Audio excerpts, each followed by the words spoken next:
आइए दोस्तों, तब इनके बारे में हम आगे अध्ययन करते हैं। अमृता शेरगिल के बारे में जो और बचा हुआ है उसके बारे में हम अध्ययन करते हैं, ठीक है। इनके बारे में देखिए क्या क्या है।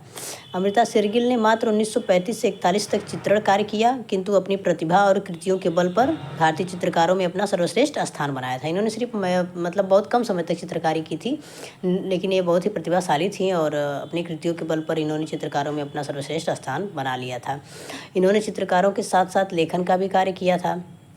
ये तो हम पहले ही बताए थे कि इन्होंने चित्रकारी के साथ साथ लेखन का भी कार्य किया है। इन्होंने गोगिन और मातिस से चित्रों में आदिम सरलता को लिया था। जो गोगिन और मातिस से उनसे इन्होंने चित्रों में आदिम सरलता को लिया था। सेंजा की शैली से गठनशीलता और सरलीकृत आकार लिया था। सेंजा की शैली से क्या किया था? गठनशीलता और सरलीकृत आकार लिया था इन्होंने। कुषाणकालीन मथुरा मूर्तियों से वस्त्र योजना लिया था, यानी इन्होंने वस्त्र योजना जो मतलब मूर्तियों को या फिर चित्रों में जो वस्त्र योजना इन्होंने बनाई थी वह कुषाणकालीन मथुरा मूर्तियों से इन्होंने उसमें उकेरा था।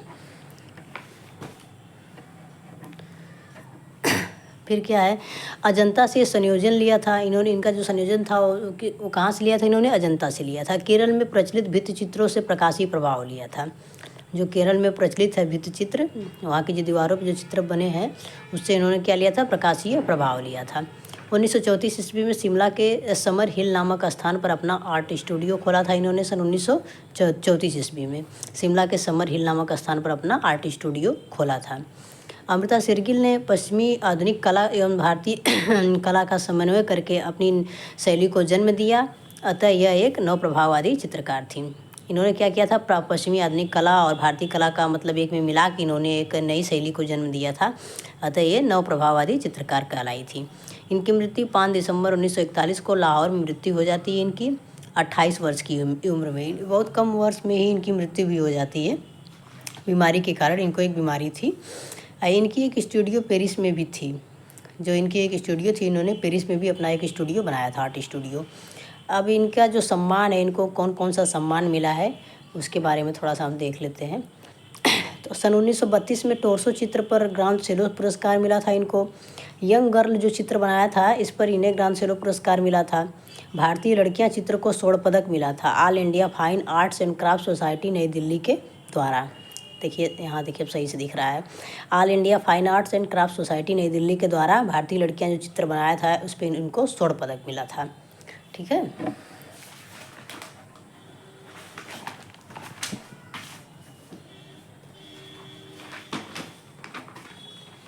इनके चित्र बस इतने ही हैं, कोई खास ज़्यादा मतलब इनके पुरस्कार नहीं है।